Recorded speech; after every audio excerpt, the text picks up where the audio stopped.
The following program, though incredibly nerdy, is intended for mature audiences. Viewer discretion is advised, and you probably shouldn't watch if you're an overly sensitive pussy.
You made it.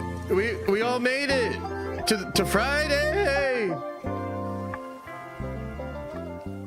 Happy Friday to all of ye. What is up? What is going on? What's up? What's down?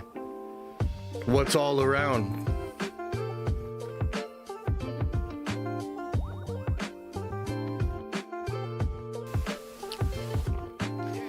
I hear you out there, you know, I hear you, and I hear the sigh and the moans and the complaints about Blade. And I get it, but don't worry. Don't worry, I'm here with some primo copium. Right here. There it is. It's gonna be all right. Don't worry. Talk about it. We'll explain it. We'll break it down. It is kind of wild, though. Blade 2019. I wonder if they maybe could have just left that off. You know, the 2019 San Diego Comic-Con, you know, they're saying all this stuff. Kevin even teases X-Men and Fantastic Four, and then he has Mahershala Ali come out with that fucking hat on. Man, it just makes me think of Kill Bill Volume 2 with the guy that had the shotgun and the guy that fires Bud. He's like, that fucking hat. Anyway, yeah, we're going to talk about that. Blade movie dead. A lot of info kind of breaking about it. People chiming in, giving their thoughts. I have my thoughts on it. And so we'll break it all down. And it does, I think, kind of connect to the stuff with Jordan Peele and the stuff with Monkey Paw Productions that we went over last week. Pretty interesting. So we'll get into that. There's a really cool rumor out there about the Spider-Man Brand New Day trailer. Oh my God, I hope this is true. And it would connect to what Marvel's done so far with Doomsday and the Doomsday trailers, and just kind of taking, I think, promo and marketing to another level, which you love to see. I mean, I know I love to see it, so I'm excited to get into that. A bit of stuff out there about Star Wars. We can get into a little bit of Star Wars talk today.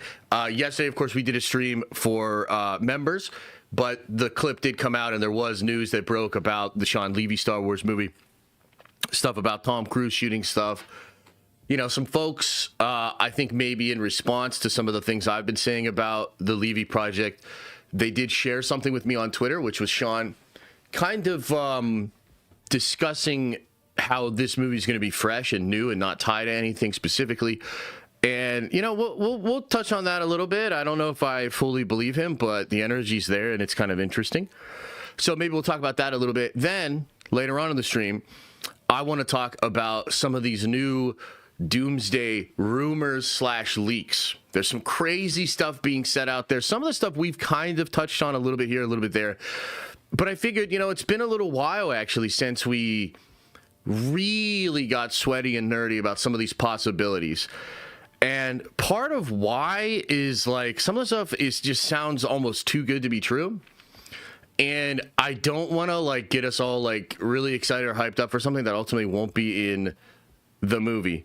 But we'll explain. We'll talk about it. It is, it's cool. You know what I mean? It's cool. I don't know if it'll actually be in the movie, but it is cool. So that's kind of the plan for today. That's what we have going on. But how are you guys doing, man? How's the week been for you? I know we're like, 1 week into 2026, 9 days into 2026. It feels almost like it's been another decade. I don't know if that's just the thing now. Maybe every year and every day is going to feel like infinity long. Quite the start to 2026. You know what I mean? But I hope you guys are doing well. Hope things are going well for you. And I know there's a lot of crazy stuff out there that we can discuss, talk about, get into, speculate about. So what's up, man? You guys all right? You hanging in out there? Are you hanging in out there?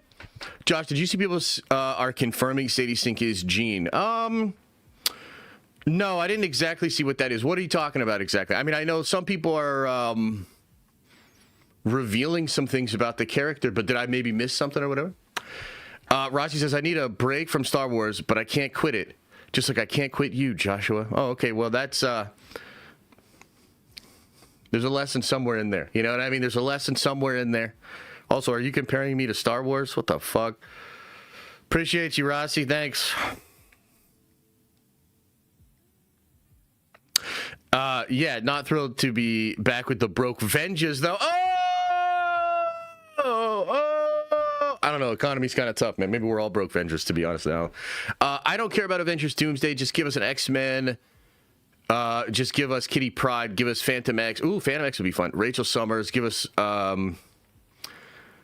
Monette St. Contrix. Give us Mystique and her wifey Destiny. Look, I'm with you at about 10% of that. You know what I mean? But, you do you and feel however you want to feel about it. Zach, appreciate the 5 spot, says, with Midnight Suns movie a possibility, we're thinking a replacement for Oscar Isaac. Why are we replacing Oscar Isaac? What happened to Oscar Isaac? No, I don't think so. I think Oscar Isaac will stick around, maybe, hopefully. Why? Did he say something? Josh, you must accept X-Men is woke. I mean, yes, in some ways it is, yeah. You're wrong. My membership makes me middle class at least. Okay, there you go. Wait, is there still a middle class? Is that still a thing, dog? Is that still... Are we still doing that? Are we still saying that? Cool. Me too, then.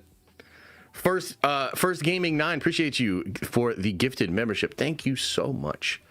Yeah, it's been an interesting start to the year. I actually have been in a little bit of a funk this week, partially because I had some migraines. Tough, man. I just don't...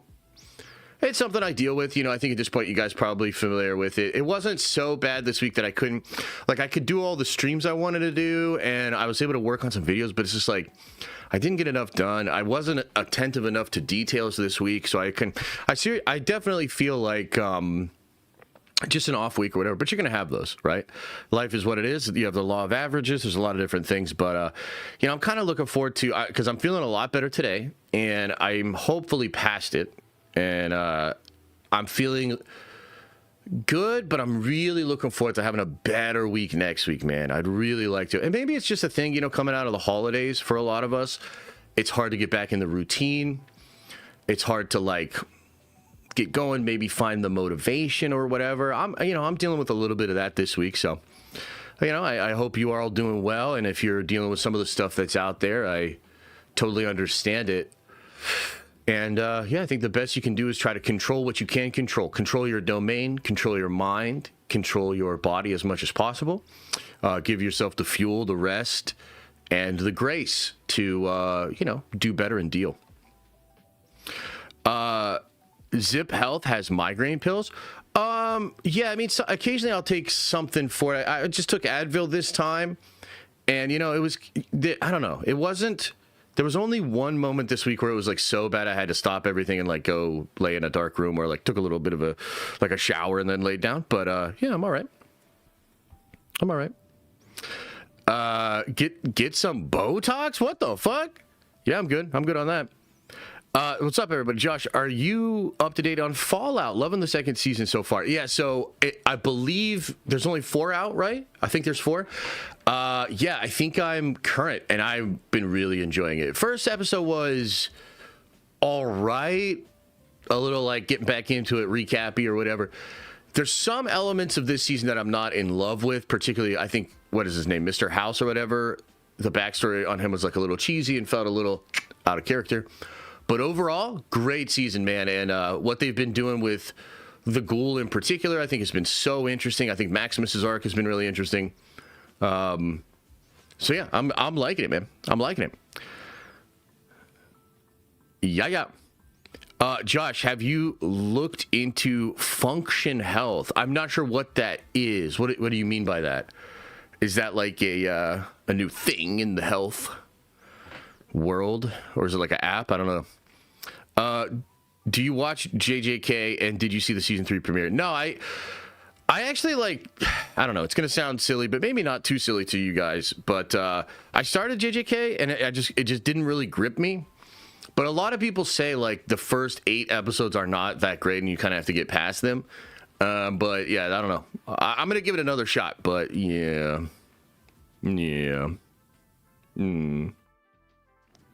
But I've heard it gets much better and it's awesome. So we'll see.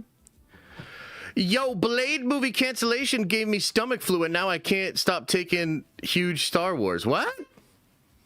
What is happening, dude? Y'all are killing me today, man. We're supposed to be having a nice little stream here. You know? The first free episodes are a bit of slice of life for sure. I don't know. I love how dark it goes for being shown it. Yeah, fair. I think that's a lot of why people really like it, because it goes pretty dark. Yeah. Oh, Star Wars is shit. So I get it, Christian. I will give 50 members if you get on that JJK train. What do you mean by that? What does getting on the JJK train mean? Like I watch all of it and then I like it? What if I watch it all and I'm like, meh, it's mid? Can't wait for Wonder Man. Okay, yeah, some people are excited. When does that drop? Is that today or tomorrow? Did it drop already? I'm not really interested in Wonder Man. Dad jokes, yeah, that's not bad. But you know, if it has some cool episodes or if some Marvel fans really dig it or whatnot, that's cool. If you want positivity, come to the members stream. Yeah, dude. So we did the members stream yesterday, and you know, there's usually a section of every topic where I just kind of check in with chat and see what their take is on everything. And yesterday, to my surprise, you know, I was thinking we're in here with the community, the Nerd Avengers community. The takes are going to be more nuanced. People are going to be more chill. Like, we'll probably have a better conversation. And man, I got to tell you, yesterday people were so negative and honestly pretty toxic. You know, hey, it's all right. You know, it's just passion. But no, like I was like shocked. Like y'all were like crazy toxic and really, really over this Star Wars shit, which was well, it was something to see. Something to see. Why is that? Why the live chat replay was turned off, Josh? What, from yesterday? I don't know. Your audience is you? What? No way. What are you talking about? I'm so positive. I'm so positive and nuanced, and I definitely don't lose my temper or say crazy wild shit off the handle. Come on now. Maximus' character turnaround is so incredible compared to season 1. He's not super annoying anymore. Yeah, but I liked a little bit of that fish out of water shit with him, you know? But yeah, I think he's better this season for sure. Never saw any clips. What's up? Oh no, the clips went out yesterday. I believe so. Yeah. It's called passion, Josh. Okay. Not right. It's because it was a members only stream. Yeah, I think maybe that's it. Did you see the Harbingers of Doom rumor from Alex P? Imagine an opening scene with them wiping out the Kanks. Yeah, no, we'll talk about some of the rumors that are out there later on. That's like the third topic today. But yeah. Can anybody tell me if we're getting any more Doomsday trailers or not? Well, so they certainly are hitting the Korean ratings board. Right now, what a lot of folks are saying is that they're recut versions that basically, like, it might be a thing where when those trailers get their digital version, they're actually slightly different and therefore have to go through the ratings board as well. I don't know if that's true or not. I think right now, like, I guess the main thing is probably don't expect anything until maybe the Super Bowl. But I don't know. It's possible they shock us all and have even more trailers. I mean, I think they have plenty to show, so I guess we'll see. CB the Legend says, can't wait for Magneto to dog walk Doctor Doom. Oh, yeah? Okay. We'll see how that goes. Tom Cruise playing a starfighter in Star Wars could be pretty cool. Yeah, if that's what it was, that would be pretty cool. That's not what's going on, though. But maybe he'd cameo. That'd be fun. Yeah, that'd be fun. Yeah, Stilt Man. I think that's good. You know what else I really enjoyed about that episode was, like, it had the feel of the Fallout games, where, like, you find a little settlement and the NPC thing. It just feels like they found a really interesting way to make the story feel akin to running through one of the games while also having its own narrative, straightforward narrative. Pretty cool. I just have one question from yesterday's stream. Is Sebastian Stan confirmed for the Batman 2? It certainly feels that way. Now, confirmed is a tricky word. The studio didn't confirm it. I believe the trades did confirm it, didn't they? I believe the trades confirmed it. I think it originally came from Snyder, and then the trades confirmed it. But, you know, as Jeff and John pointed out last night, because I caught up on some of their pod last night just so that I'd be able to speak properly about, you know, what exactly was reported yesterday. Gunn and Matt Reeves have both not really chimed in to debunk this thing at all, which probably means it's real. You know? Yeah. And, you know, look, as I said yesterday, I'm excited for it. I like Sebastian Stan quite a bit. I think he's a really talented actor, actually. And I could see him as a Dent, a Harvey Dent in that world, and it would be really exciting. There's like questions, right? Because, you know, I don't know. You know, Rocha had this take yesterday that these casting choices make it feel like they're building more than just a sequel, that Matt has a plan to, like, expand his universe. Maybe Netflix would allow that to happen. I actually feel the opposite. I feel like getting the high-profile actors for this film is probably only possible because there's no long-term contracts. You know what I mean? But I guess we'll see. We'll see how all that shakes out. Yeah, I mean, I feel like DC fans have some good stuff on the horizon for sure. It's just that there's a lot of unanswered questions. I think Gunn's stuff lacks hype. You know, I really do. I think it just has a lack of hype right now. That could change, but I think it's got a lack of hype. I think people fucks with Matt Reeves stuff more, even though I don't even necessarily agree with that. I feel like a lot of people do.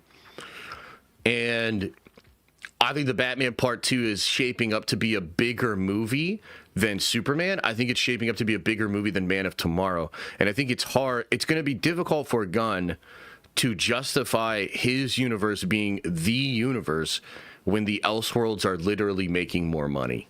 You know what I mean? But I guess we'll see.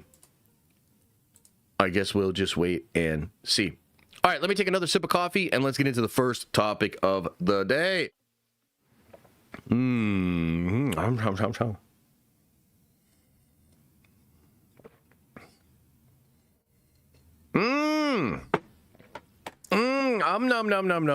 Okay, let's get it going here on a Friday. Let's get it going. Let's get into some topics here about Spatsman's. But wait, what? No, fuck stats. Let's get into the Blade. Huh? Okay, sorry, I just had to clear my throat. Okay, let's talk a little bit of Blade. This is a big deal, man. This is I don't know, groundbreaking, earth-shattering news. This happened last night. It's being spread around the interwebs as we speak. The Blade solo movie is no longer happening. The character will instead appear in Midnight Suns. So this is from Jeff Snyder. This was during the Hot Mic podcast last night.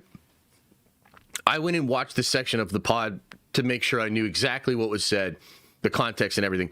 So Jeff gets a text from a source late in the show, and he throws this out there. Now, John is trying to like clarify and get some info as this is all going on. But what Jeff has basically said, and maybe he'll clarify today, is that Blade is done. He said it's not a rumor, it's a report, meaning like it's basically confirmed, coming from either an incredibly reliable source or multiple sources.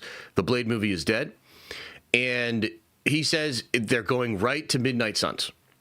They're going right. I think the language he said is it's now Midnight Suns. Kind of like Mahershala's first movie into the MCU is no longer going to be Blade. It's going to be Midnight Suns. So that's like the basics of the report.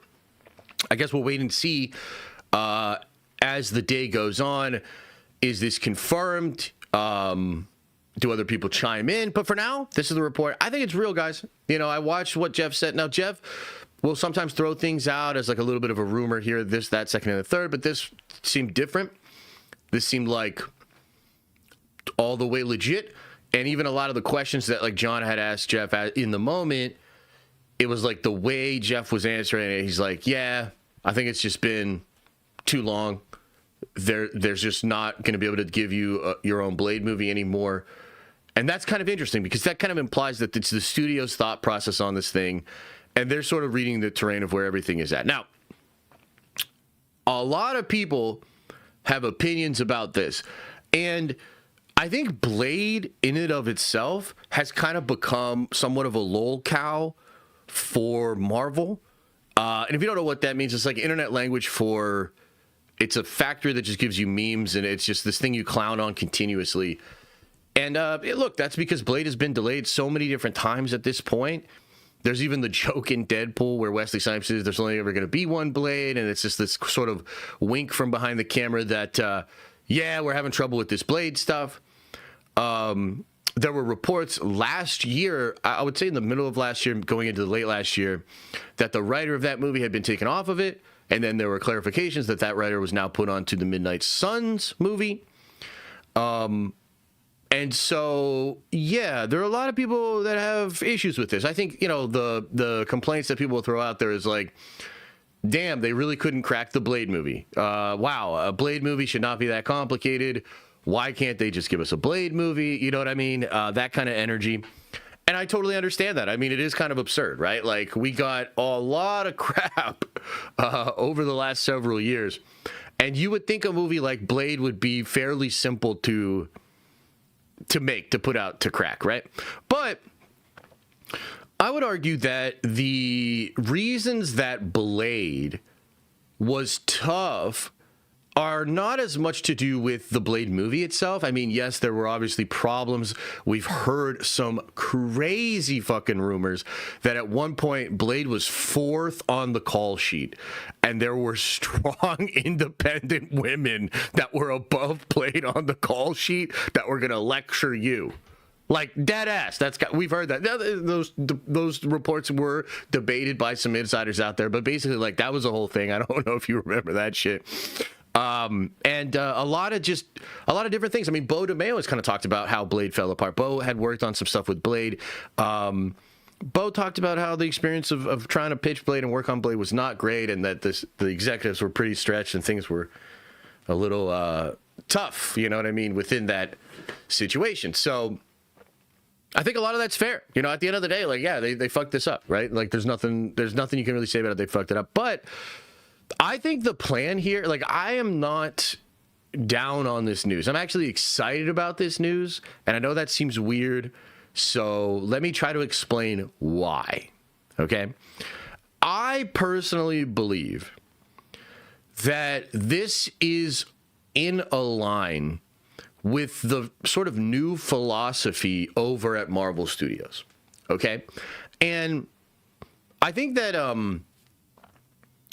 the philosophy from before, let's say before last year, or maybe even early last year, as they were sort of prepping Doomsday and laying out the slate of films that they released last year, you know, we had seen Marvel kind of try to make sense of all the noise and make sense of the chaos and get back to like just making really quality movies. Now, that obviously didn't happen with Captain America, although to be fair, the version of Brave New World that we saw is very likely much better than a lot of other versions that they had. I still think it's pretty goobly glob, but I think most people would agree that Thunderbolts and Fantastic Four are somewhat of a step up in quality, okay? But I also think that the audience told Marvel last year that it will only support those kind of projects, which again are better in quality, but I think lacking in spectacle, hype, and eventization or eventizing of the film. I think the audience basically clearly spoke and sort of showed to Marvel that that's kind of the level to which they're going to get hyped, excited, and support theatrical runs of movies like that, okay? And I remember I had this feeling even walking out of Thunderbolts. It was an interesting moment because, look, I really like that movie, but my wife loves that movie. I mean, I really like that movie, but my wife loves that movie. One thing you'll learn with just people, but also if you're married, is that a small disagreement can become the whole focus of a thing, right? I think they call this the bigotry of small differences. There's like a psychological way to explore that phenomenon. But essentially, like, the point I'm trying to make is, like, I left Thunderbolts a little unfulfilled. And although I thought it was a great film, I didn't have the same feeling of like when I walked out of Civil War or when I walked out of Winter Soldier or whatever, right? And I just, I had that conversation and it became a point of contention because my wife was like, "Nope, it's amazing, it's incredible," and we kind of debated this. I might have even said it to you guys when I got on stream talking about Thunderbolts. It's great, but there's something. It's just, I don't know. It's not meeting. It didn't meet the moment. I think in the way that like Winter Soldier had, Age of Ultron. Some of these other movies like really meet the moment, I think, more correctly. All of that to say that if you look at the philosophy of Marvel moving forward, you look at this Spider-Man movie and you look at Doomsday. Now, Doomsday was always going to be spectacle, but even that is, I think, exceeding what we thought possible. They're cooking in ways that are like, this is crazy. Like, they're really doing some crazy stuff. But even Spider-Man is like, you got Hulk, you got Punisher. Do you guys remember when those stories broke? Do you remember how hyped up everybody was when the stories broke that Hulk was going to be a part of Spider-Man, that Punisher was going to be a part of Spider-Man? I remember people were quite excited for that. And I think rightfully so, because that's dope. Like, that's a dope idea. Like, you really are using some really cool toys for that film. Hulk, Punisher, Peter Parker, awesome. A lot of other cool stuff in there too. And then there's obviously the possibility of Jean Grey. And you start to realize, like, yo, this is wild.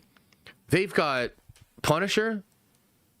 John Bernthal's Punisher. I think it's the first time he's going to be in a big Marvel movie. They've got Hulk, man. We haven't seen Hulk, and we're getting sort of teased and promised Savage Hulk. We haven't had Savage Hulk in a long, long time, right? And then on top of that, you're getting maybe Jean Grey, and a founding member of the X-Men. And even if she's not Jean Grey, which, by the way, she is, but if she's not, then she's essentially Jean. She's a mutant that has telekinesis powers, might even dress in green and yellow. You know what I mean? So the point I'm trying to make is, like, that's really, really hyped. So with that in mind, you think about Blade, right? And you're like, okay, so they had maybe the opportunity to salvage the Blade movie, but it seemed like, and this is actually important, please lean in on this part. It seemed like the plan for Blade was to make it smaller. Do you guys remember this? We actually heard this from several different insiders and scoopers.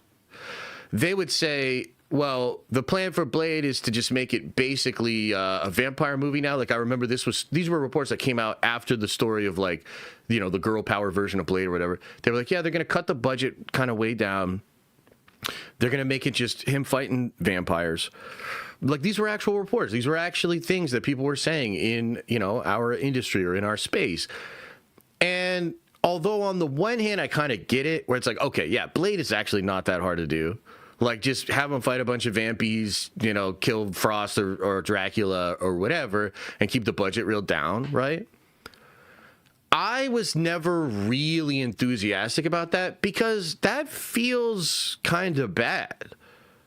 Like, that's kind of Marvel being like, hey, look, man, we had all these ideas with Blade, Ultimately, though, we couldn't figure it out, so now we're just going to say, fuck it, let's just make a paint-by-numbers Blade movie for $80 million, and then we'll do the really cool movie in Midnight Suns. Okay? Like, that is legitimately what it kind of felt like to me. And I continue to say, I don't think that's the move, man. I don't think that's the move. I don't think that's what audiences are up for right now. I don't think that is where the hype's at. Like, there's just so many different ways to say it. That is not the way to do this.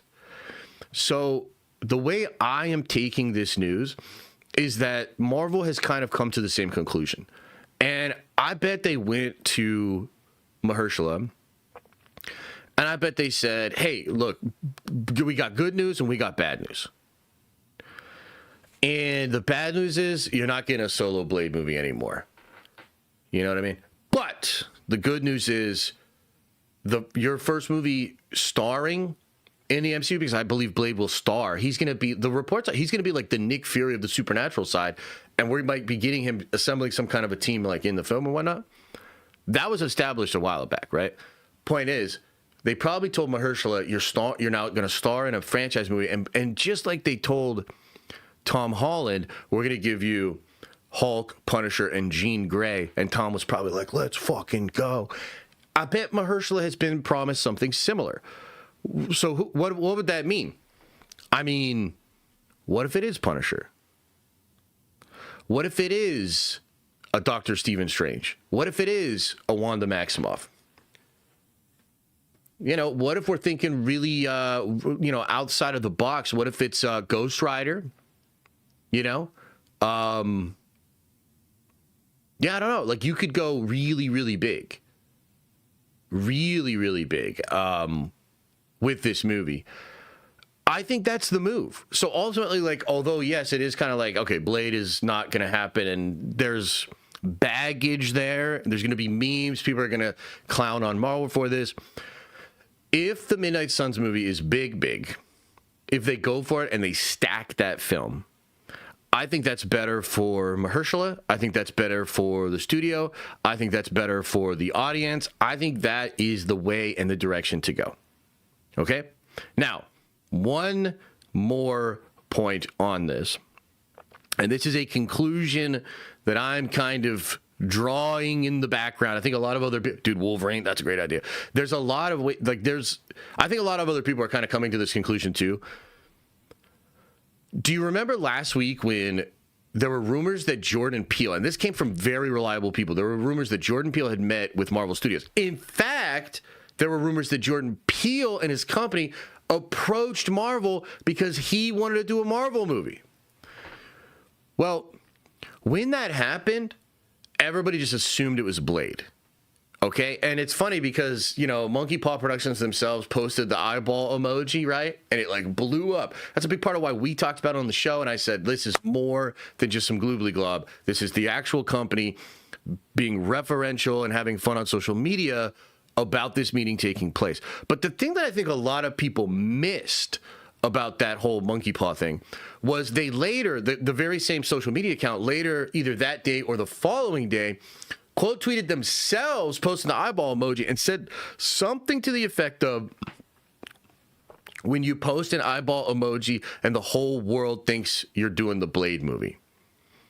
Okay?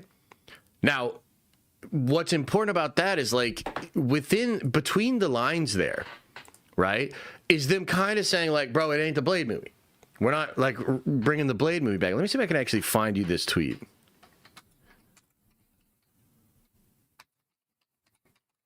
Because this was pretty interesting. I wonder if it's still up. It would be, oh, they deleted that one?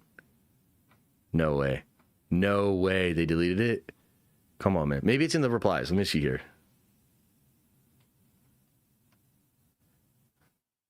They might have deleted it. They literally had a commentary where they were like, when you post the eyeball thing and everybody thinks you're doing Blade, okay? To me, when I saw that, and then I saw this report here by Jeff, I was like, oh shit, that's probably because they already knew Blade was gonzo. So obviously Peele is not going to do a movie that has been canceled. But I don't think people were too off to think that he's a good fit with the horror background for the Blade character. So if you kind of read the tea leaves, right? And I want to be very clear. This is speculation. Nobody is reporting this, at least to my knowledge. Well, they might have deleted the post, or they might have made that post on Instagram. I'm not sure. We'll find out, right? But point being, I think there's a strong possibility that Jordan Peele might get the Midnight Suns movie. And that's just another feather in the cap of this movie. I think that's just another way to make this movie like a really, really big deal. And again, if I'm Jordan Peele, right? Look, the Jordan Peele Blade movie thing, could that have been great and awesome? Sure. But like, I just feel like Peele is so good, I wouldn't mind him taking on any Marvel character. I'd love to see what Jordan Peele would do with a Doctor Strange. I'd love to see what Jordan Peele would do with an Oscar Isaac Moon Knight. I'd love to see what Jordan Peele would do with a Elizabeth Olsen, Wanda Maximoff. You know what I'm saying? Why not all of it? Why not both? Why not give him all of those characters? Let him truly cook. I think that would be a big deal. I think that would be a really big deal. So within this story of Blade and the sort of, oh man, like this shit's canceled, this, you know, Marvel can't get it together or whatever, I think two things. I think number one, this decision seems to follow in a line with the new philosophy of the studio, which just looking at what they're cooking for Spider-Man and just looking at what they're cooking for Doomsday and maybe even X-Men and some other X-Men projects into the future, I think this decision tracks along a thinking that the studio has that, yes, quality, we're going to shore that up, but also spectacle. It has to be big. It has to be spectacle. So I think that, number one, within this story, you might be able to find a maybe more of a bigger story of maybe the new philosophy of the studio moving forward, but we'll see. You have to be determined. And the other thing I would say is, if this ends up becoming a big Midnight Suns thing and Jordan Peele is attached or other incredible talent is attached, I think this could end up being one of the most anticipated projects of Marvel post Secret Wars. Supernatural side is cool. People have an affinity for that. I think Doctor Doom is going to do some heavy lifting on showing just how crazy magic can be and maybe even breaking a few things so that in a Midnight Suns movie, you know, we connect some things back to Doom and sorcery and some stuff like that. By the way, there's even a possibility that Doctor Doom is in this fucking movie. I'm not saying that that would be the thing, but I mean, think about it like this, okay? Maybe, I don't know. I almost don't even want to speculate this because it's like so hyped. It would be so cool. But maybe there's something that happens in the MCU reset that makes it so Doctor Doom, or perhaps the absence of Doctor Doom, is a breadcrumb that leads these characters down a trail of a wild-ass story. Okay? Maybe. You know? I think that could be pretty cool. I think there's a lot of different interesting things they could do. You know, Chthon, Mephisto, a lot of interesting things they could do. So, yeah, that's the take. That's kind of what I'm saying here. I think that this could end up being amazing. It is kind of crazy. I understand why some people are going to clown on it and make fun of it. And for sure, it is like kind of embarrassing that Marvel couldn't just figure out a Blade movie. But if that kind of gets us to a place where the next time we see Blade, it's in an ensemble movie that's big, dude. Like, I'm talking about, like, I want to feel similar to how I'm feeling with Spider-Man and Doomsday, or Spider-Man No Way Home, or Multiverse of Madness. I want to feel similar. Like, no offense to Mahershala, no offense to anybody, but like, you give me the B-level Blade movie that costs $80 million, I'm going to get $80 million B-level Blade movie hyped. That's just what it is. And I think we live in a world where we need bigger than that. We need spectacle. So anyway, that's my take on it, and that's what I think might be going on. What do you guys think? Chat, what do you guys think? What do you make of this whole thing here with Blade? Are you super bummed about it? Do you see, you know, what I'm saying? Let's get into a little bit of a discussion here. What do you think?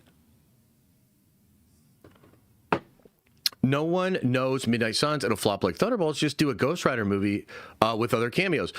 So, look, there's some truth in what you're saying. Midnight Suns in and of itself does not move the needle, right? Like, in the same way that Thunderbolts, the name, does not move the needle.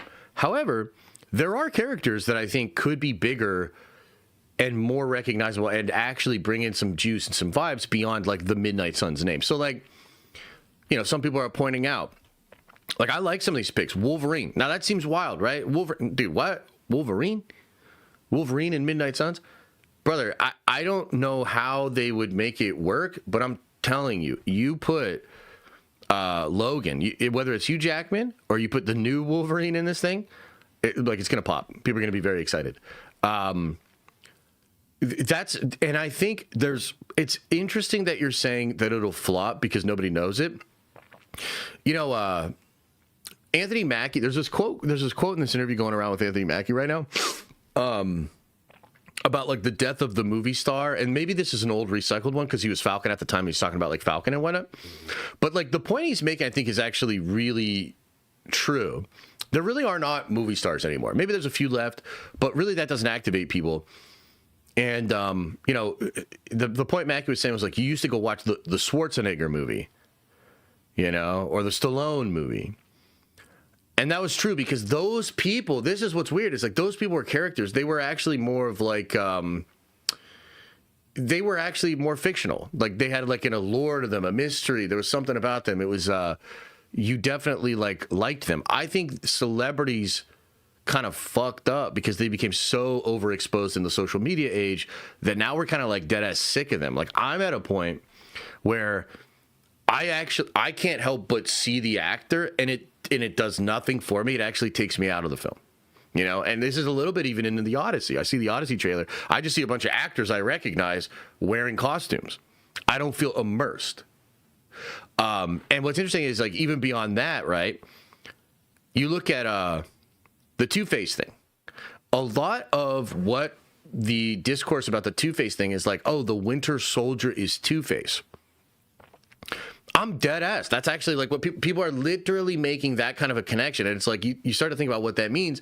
The Black Widow might be in the Batman movie. Winter Soldier might be in the Batman movie. And you really start to realize what's going on here. The reason the Spider-Man movie is popping is actually not because Mark Ruffalo's in the film. It's not because John Bernthal's in the film. It's not because Tom Holland's in the film. You see what I'm saying? It's because Spider-Man, Punisher, and the Hulk are in the movie. In fact, Sadie Sink in this film is only interesting because of the possibility that she's Jean Grey. Otherwise, we don't really care. So the age of the celebrity thing is like over. So you say Midnight Suns is lame like Thunderbolts, but I would argue Midnight Suns allows you to put Marvel characters in the film that would inherently bring more attention, more of a draw, and ultimately more hype to the movie. You know what I mean? So I just, like, there's a point to what you're saying, because I think Thunderbolts, we underestimated a little bit, or maybe Marvel underestimated just how B and C level those Marvel characters are.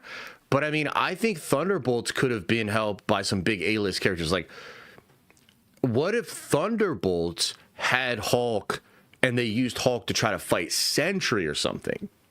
You know what I mean? And that's a little bit of like World War Hulk energy with Sentry and Hulk fighting and whatnot. But,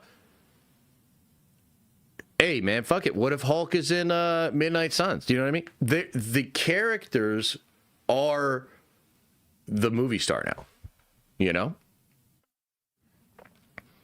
Let's see here. Randon says, Hugh Jackman, Wolverine, as a supporting character while making Blade the main character of Midnight Suns movie, add Punisher and Wanda, have 3 Blade movies, I'm good. Yeah, that's like, I think that would actually work, you know?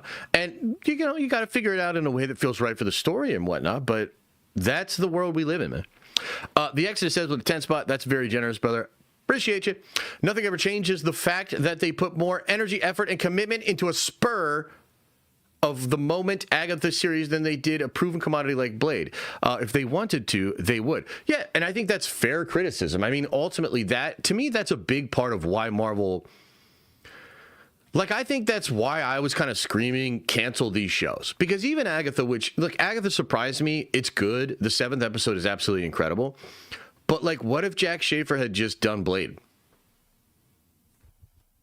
And what if Wanda's shit had been introduced via Blade? Like, what if Blade actually believed that these kids coming back to life was a problem? He needed to kill them. Like, I don't think it's necessarily binary. Like, I don't think it's like one or the other. I really think you can combine them. But ultimately, like, I agree with you that they did not use the resources, the cachet of the company. They did not use what they had properly over the last several years. There was a mismanagement of time, resources, a mismanagement of talent. Yeah, and it spiraled bad. You know what I mean? But I think there's ways to like repair it. There's ways to like get it back. So yeah, that's fair. Seriously, though, if they can justify it with a reset, like a serious breaking of magic with Doom, like you said, it could be a huge W, especially if they use Doom. Oh man, I mean, dude, like they use Doom, or they even just use Doom's absence. Like there's ways to get creative with this shit. But that's what I'm saying is like, and by the way, Blade in Marvel Comics over the last 5 years has had some incredible moments, done a lot of crazy stuff, even kind of co-opted as like a big villain of that one event. Maybe, what was it, Bloodline or whatever, before we get to Sorcerer Supreme Doom. There's a literal vampire outbreak on the planet, and one of the only places that's warded properly so that the vampires don't kill everybody is Latveria, and then there's a connection there, right? There's like so many cool ways you could cook with this. Black Rick says, just want a proper setup to make this movie hype. Yeah, there has to be a way for it to make sense in our minds, but also for us to get excited. I really think one of the reasons people are so excited about Spider-Man is it truly feels like ingredients that we haven't really seen together, like being cooked in a really cool way. Like, dude, just Punisher, Hulk, and Spider-Man. Like, that's just really fun. That is a really fun group of characters, you know? So yeah, we'll see. I'm excited to see how they portray Greenland in Battleworld in Secret Wars. Yeah, that would be interesting. You know, he's speaking of the place on Battleworld where all the Hulks reside. I believe Maestro Hulk was in charge of that area. There's actually a cool story that takes, I think Greg Puck wrote that story with a variant of Captain America going through the Greenland and stuff like that. There's all sorts of cool things they could do with that. But yeah, I think we're all really excited to see Battleworld and some of that juice, you know, brought into Marvel. It would be cool. Doctor Strange, Blade, Punisher, Ghost Rider, Moon Knight, Werewolf by Night, Man-Thing. That's a strong list, man. That's a strong... Well, how about this? Let me ask you guys, because that's a strong set. That's a strong group right there. If you guys had to make a team of 5 or 6, and Blade was leading the team, who would you guys pick as the Midnight Suns? Like, who do you think would be really cool? I would say Blade... Stephen Strange, okay, and what I think would be cool with Stephen Strange is that, look, I mean, I think Stephen's going to have a lot of guilt after Secret Wars. There's a lot of rumors that, like, Stephen's going to side with Doom. Stephen's going to help Doctor Doom create Battleworld and defeat everybody, right? And so, therefore, he kind of betrays everybody in a way. And so I think, like, Stephen could be in an interesting character position after Secret Wars. I would imagine he's one of the characters that might remember everything. Not everybody will. And so maybe there's like some lingering guilt there and something that he's dealing with. That would be kind of fun. Too expensive, Strange won't be in it. No, so that's like the exact wrong way to think about this. Like, figure that shit out. Like, that's kind of my message to Marvel is like, nah, man, just figure that shit out. Like, just figure that out. Like, I don't want to hear that at all anymore. I don't want to hear, oh, no, we can't afford this contract or like, you know, this, that. No, make it happen. So I would say Blade, Doc Strange. I think Kit Harington's Black Knight and having the sword, I like that. I think you obviously want to pay off of that Eternals thing. So I would say those 3 is a good start. If you had only 3 other ones,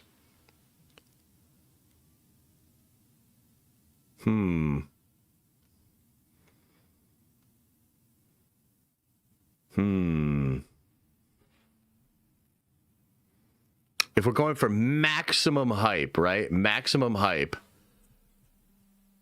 New MCU Venom. Okay.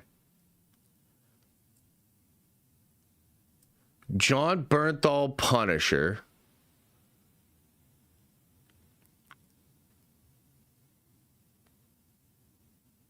And then I would say Elizabeth Olsen. Elizabeth Olsen. You know, you need some femininity in there. That would be good. Yeah. Black Suit, Spidey, or Venom? Yeah. Either one would be really cool. But, like, imagine the new MCU Venom. Blade, Magic, Wanda, Strange, Morbius. That would be really cool. Magic is a great character. I would...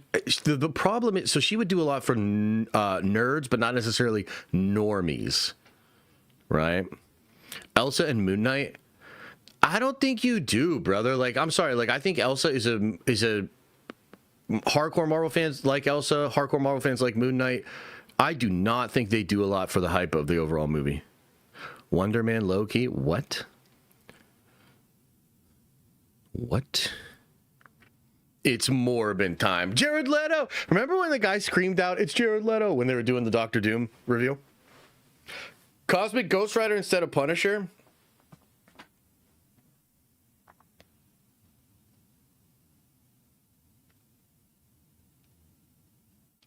Maybe. What if it's Ghost Rider Punisher?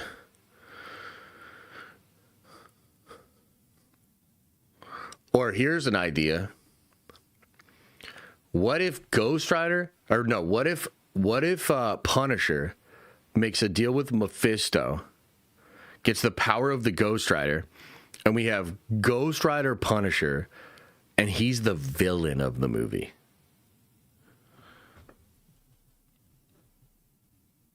Holy shit. Holy shit. That would be fire. Gaia is OP. Don't say that. You don't say that to me. Yeah, that would be fun, huh? I'm just saying, like, get creative, man. Like, get creative. Do something wild. Do you think this project could rehab Moon Knight? Yeah, I mean, sure. It possibly could. Moon Knight had some cool stuff going on, but ultimately, like, it's just a goobly glob show, and I just, it does a lot of the Phase 4 stuff, I guess is what we could say, so.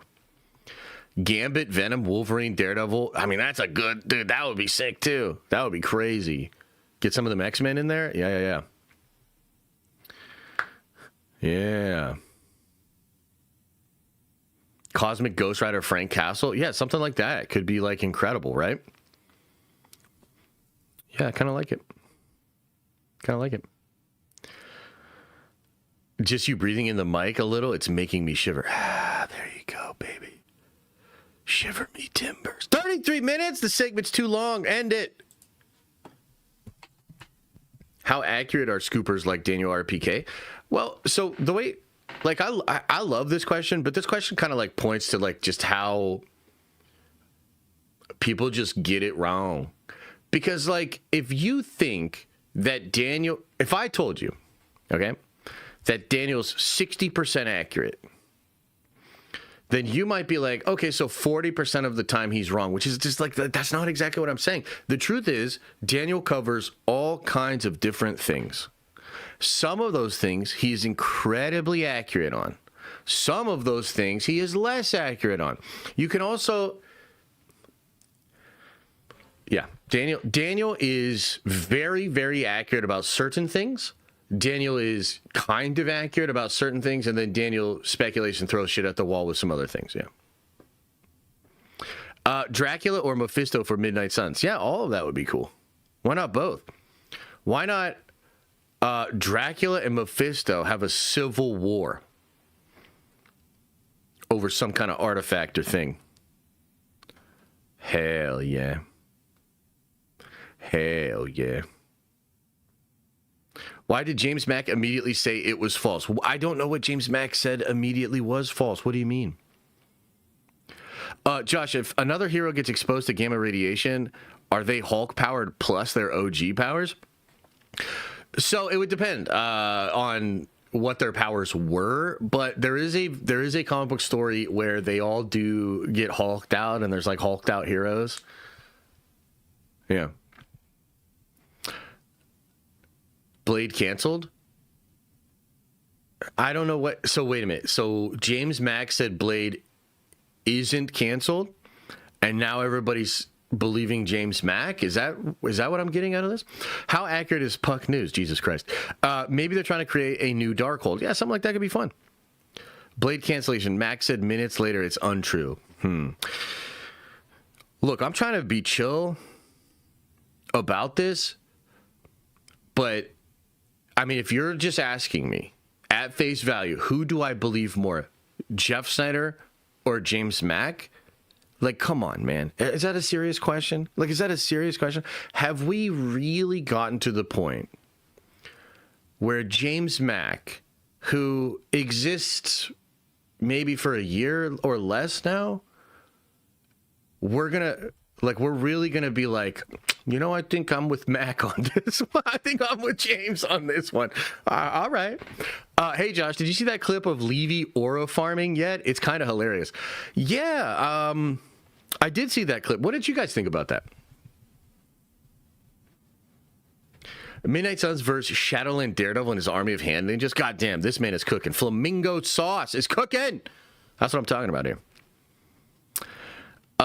I think she has the Phoenix Force seek Spider-Man out after she gets Venom. Nanotech, Stark, Venom, Peter's strength is insane. She would have the Phoenix Force. I mean, I like that. I mean, I don't think that's what they're doing, but I like it. And I respect the sauce.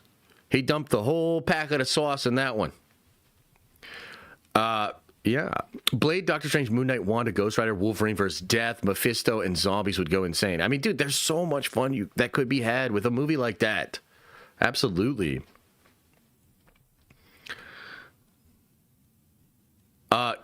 Even though it's not in the comics, I could see them throwing Daredevil in Midnight Suns. Yeah, me too. I think that would be fun. Do you think Spawn could fit in the MCU? Sure, but I want to see Spawn on its own. I want to see McFarlane actually get that thing out there, man. I really like that Spawn movie that he made, and the Spawn animated series is really good. Like, it's really good. It's up there with some of the best comic book animated shows ever. So I just want to see McFarlane kind of do his own thing. Like, it would be great if the Spawn thing came out and it was another sort of pillar of greatness within the comic book genre. That would be good for everybody.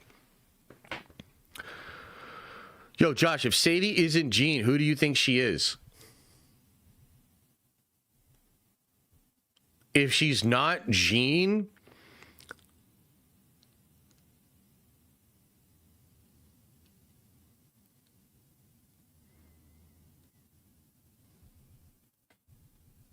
I don't even know how to answer that, brother. I think she's Jean, dog. I mean, Rachel Summers. So here's the thing about that. And by the way, I actually had some really smart, really good people hit me up about the Rachel Summers thing. Okay. And they were like, oh, but what if it's Rachel Summers? And look, here's what it is. And maybe I'm crazy. Maybe I'm crazy, right?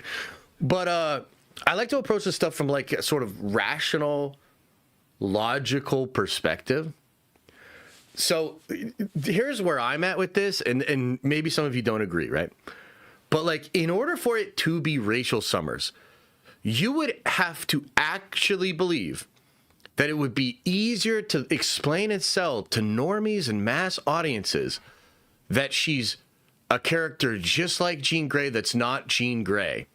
And you really think that is a less tall task than just making her Jean Grey, right?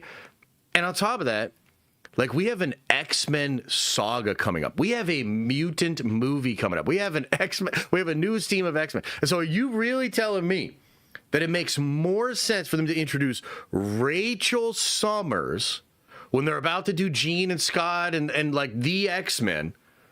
Do people really think that makes more sense? That's easier to sell to audiences, right? And it's dude, it's fine. It's fine. If you believe that, I just don't. I'm yeah, no, that's even more fucking ridiculous. That is literally even more fucking ridiculous. Right? But we'll see. A Annihilus should be the villain of F4 sequel. They should team up with Nova in the movie. I think that would be fun. Yeah, I think that would be really cool. Sadie Sink is too young compared to the other X-Men. Well, that is fair, but she's not the Fox X-Men Jean Grey. She is the MCU 616 Jean Grey. Okay? So they're going to cast a whole bunch of new young people around her for the new X-Men. You know what I mean? Yeah. The easiest thing to introduce would be Amazing Friends. Well, yeah, if they're just having her be a fun character, sure. But that's not what's going on, right? If she isn't Jean, she's Phoenix. So, I mean, maybe Madeline Pryor clone thing, maybe. Like, I could see that, maybe, right? But again, I think that's kind of that's a weird thing. I think that's like a weird thing to introduce audiences, right? Like, a lot of you think it's weird that an X-Men or Jean would be like in a Spider-Man movie. I don't think so, and I think there's enough evidence that Marvel has done this in the past that it's like, come on, man, what are we really talking about here? But then, like, people jump to these other conclusions and somehow think that would be less weird than just being like, this is a version of Jean in a universe where she didn't get her X gene when she was young. So therefore, her X gene is emerging because of the snap and the blip. So she's getting her powers way later than she should have. And by the way, there's no Charles, there's no nothing. So this is just Jean out in the wild, right? Like, that's pretty simple, right? That's pretty easy to understand. The Sadie is Jean thing is giving me flashbacks to when Giancarlo's was a super important, huge villain akin to Magneto. Yeah, let's talk about that for a second. Now, we don't know for sure. Okay, and I should say that so that I'm not subject to litigation. But Giancarlo, when he first came out to talk about this, right? He said, man, I wonder if the posts from Rob Liefeld are still up, but there's a question for the class, okay? A question for I feel like I'm Professor Josh here in front of the class, okay? Can I ask the class a question? It's a yes or no question, chat. Does it appear that Rob Liefeld and Marvel are having some kind of a beef? Does that seem like maybe a thing that's happening, chat? That maybe Rob Liefeld and Marvel are not getting along? Okay. So, I'll tell you something that happened because I was there. Giancarlo gets announced for this movie. He goes on stage at a Comic-Con and says he's playing this super awesome role. It's not Professor X, but you're going to love it, and there's going to be a show afterwards. Okay? Now, Rob Liefeld starts yapping. Okay? And he said something, and it was like, the tweet was something like, my mind and my creativity and the characters I have made are billion-dollar money-making machines. And he said this around the time of the Giancarlo stuff happening. He went as far as to literally tease, like, I forget exactly how he did it, where he said, gee, golly W. Willikers, this seems like a good bridge or something. Like, he literally teased it in some way. I forget the exact context. Okay, but he's like teasing it. Okay? And then all of a sudden, it would appear from the outside looking in that the beef between Rob Liefeld and Marvel gets even worse for some inexplicable reason. Well, I'll tell you what I think the reason was. I think Kevin Feige saw this motherfucker yapping. And he said, hey, guess what? This character is no longer GW Bridge because I don't want to pay any more royalties to this Rob Liefeld motherfucker. And then they changed the character. Yeah, now he's Sidewinder, the stupid douchebag. Right? That dude, Lou, appreciate you, man. So, I can't tell you 100% that that's what happened. But what I can tell you is I watched that shit go down. And by the way, I had people tell me he was GW Bridge, too. This isn't just me pulling it out of the ether. Like, I had people tell me he's playing GW Bridge. And I was like, wow, that's so badass. Oh, my God, that's so cool. And then Kevin was like, we have to pay Rob Liefeld. What? Fuck that. Now he's Sidewinder. Does Rob Liefeld have any royalties, or did he create anything with the Sidewinder? Okay, no? Okay, we're good. Okay? So could they do that with Sadie? Maybe. But I don't think so. What's the incentive there? I don't know why they would change it. John says, 4 years nerdvention. What the fuck is up with Blade? He fights vampires. LOL wild. Celebrating my B-Day with some home-cooked meals. Much love to the fam. Hey, appreciate you, brother. Thank you so much. And I'm glad you're having a good B-Day. Get some home-cooked meals with the fam. That sounds like a hell of a time, brother. So good on you, man. Thank you for the love. Soul Jacker with a 5-spot says, do you think we'd get a Doctor Doom spine rip or at least a silhouette of one in Doomsday Secret Wars? I say leave PG-13 audience behind and get more serious. Dude, I don't know for sure we're getting a spine rip. It kind of feels like we're going to get a spine rip. But I'll tell you this. I think Doom is going to be dark. I think he's going to beat some serious ass. So don't worry. Don't worry about that. I think we're going to get some serious Doom, and it's going to be crazy. Corey says, I want Nova trilogy where he's going crazy kicking butt, or him as a part of the Avengers at some point. Yeah, I mean, dude, I'd be down with Nova. I like Nova. I think Nova is sort of an untapped resource for Marvel. He's very Peter Parker-esque. Yeah.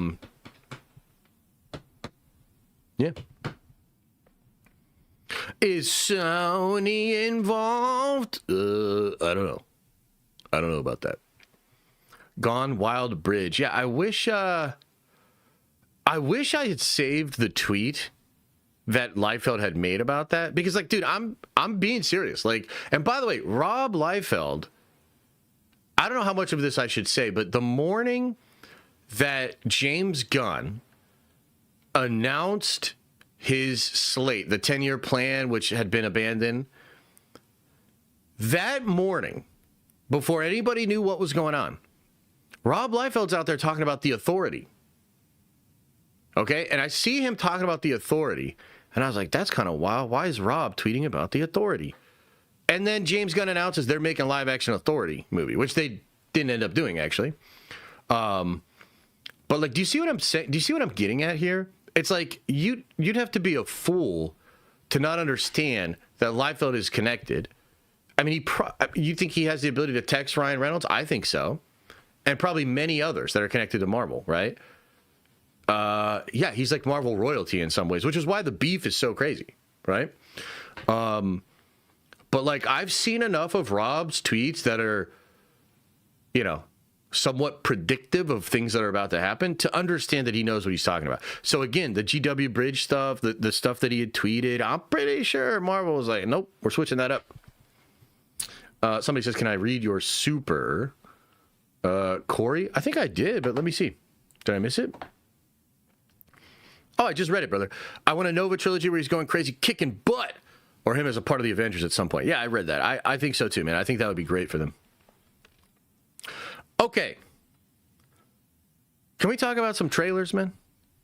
Can we talk about the Spider-Man trailer? I don't know if I should get too excited about this, but let's go ahead and get too excited about this. So...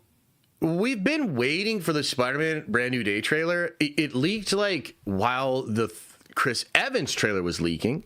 And a lot of interesting stuff with regards to that leak and how it happened and everything. But people were like, dude, this is really badass. I think this thing could drop at any time. So there's some people saying it would happen on Christmas. Some people saying it would be attached to Anaconda. And none of that ended up coming out to this day, unless it just happened. They have not dropped the official trailer for Spider-Man Brand New Day. So what's the deal, man? What's the deal? Doomsday's doing all this crazy shit? What's it, Spider-Man? What's going on? When do we get some stuff with Spider-Man? Well, check this out. We might have an answer. And, you know, I should say, you know, curb your enthusiasm, take it with a grain of salt, whatever I got to say. Maybe this doesn't end up happening. It's like I almost don't want to get too excited for this, but oh my God, is this a really, really cool possibility? So, the redacted guy, who is good, he has sources, says, take it with a grain of salt, but I'm hearing February, very likely for Daredevil Born Again Season 2, since it's releasing in March. He's talking about the trailer. Marvel Studios supposedly wants to have Daredevil, Spider-Man, and Punishers have their trailers back to back in a way. Take this with a grain of salt, of course. Okay, now. Oh, man, I'm starting to get excited. part of what has created a really interesting end to 2025 and a beginning to 2026 for Marvel Studios has been the Doomsday trailers. And not just the fact that there are multiple trailers, but the way these trailers came out, the way they've been released in the theaters, you know, for Avatar, and then eventually releasing online as well. And it has really created a super cool experience, a really cool experience for us as fans. Things leak, we get in, we speculate, we talk about the leaks. Oh my God, but wait, that wasn't real. But wait, here's the real thing, and it's really cool. And we talk about that, and then it's released online. Oh my God, it's really, really cool. It's created this sort of cascading effect, and I've really enjoyed it, you know? I think the fourth trailer is maybe a little bit of a letdown, you know, with the Ben Grimm and Baku stuff and Shuri and all that. But overall, you kind of can't deny that this has been unique. This has been successful, as I think it's absolutely crushed with the impressions and the shareability. This has been a really good start to the promotional cycle for Avengers Doomsday, okay? And so with all of that in mind, you know, you look at this report here. Daredevil Born Again Season 2 trailer in March. That tracks. Or rather, trailer in February because it releases in March. That tracks. Marvel Studios reportedly wants to have Daredevil, Spider, and Punisher have their trailers back to back to back in a way. Now, this is pretty freaking cool, man. It's pretty freaking cool. So there is potentially a big story-wide connection to these projects. Daredevil Season 2 seems to be dealing in New York City with Mayor Fisk, some of the things he's doing. It will come out first. It will come out first. It will likely set up a new status quo for New York City, which is then explored eventually in the Spider-Man movie. But then in between those, there's very likely going to be the Punisher special. Now, the way I heard it told was there's a lot of effort being put into the Punisher special to have it properly set up how Frank will act and be in the Spider-Man movie. And so, I mean, dude, maybe this will be similar to the Doomsday thing, where it's like 1 week we get the Daredevil trailer, and then the Daredevil trailer then teases the fact that we'll get the Punisher trailer, and then we get the Spider-Man trailer. Maybe they release them all like a day, and then another day, and then another day. I'm not 100% sure, but I absolutely love this. I absolutely love this. This is, and it really feels like we're getting into a new state, a new thing with Marvel. One of the things I've talked a lot about over the last couple of years is that Marvel used to be at the bleeding edge of making fan dreams come true. It wasn't just that they were executing this stuff, doing really well. They were actually doing shit that seemed unbelievable. Some of the cameo stuff, some of the post-credit stuff, the way that these things are, like, they literally changed the genre, right? The post-credit scene. Like, technically, by the way, there is a post-credit scene before Marvel Studios. It was an X-Men one where Charles in the third movie goes into his brother's body that's brain dead. It was so goofy and silly and terrible, but that's technically the first post-credit scene of the genre. But then Marvel Studios takes that shit to the next level and builds upon it in a way that creates this connectivity and all of that. But that kind of thinking and really that kind of execution for Marvel Studios seemed to be in the past. There wasn't a lot of stuff going on other than maybe the three Spider Boys being together in No Way Home. There wasn't a lot of stuff that truly seemed like we're on the bleeding edge. We're really making things happen. We're redefining what is possible for the genre and the space. The Doomsday marketing so far has really opened my mind to like new possibilities. I mean, we're literally thinking there are actual people out there that are like, what if they did a trailer each week until the movie came out? No, that's not going to happen. But now we have that as a possibility because they are breaking out of the conventional wisdom with regards to these things. I absolutely love it. And there's something else here. It kind of has to do with like Phase 4 and Disney Plus, okay?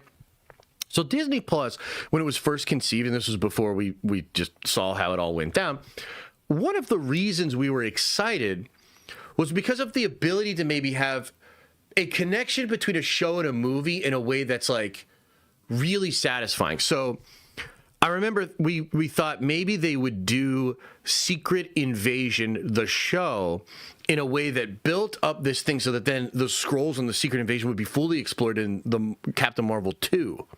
That obviously did not happen, but we got excited when we thought it was possible. We were like, whoa, that's really, really wild. Or the idea that WandaVision with Doctor Strange, who was originally supposed to be in that show, by the way, you'd have Doctor Strange and Wanda, and then that sets up a really cool thing for Multiverse of Madness. They fumbled that.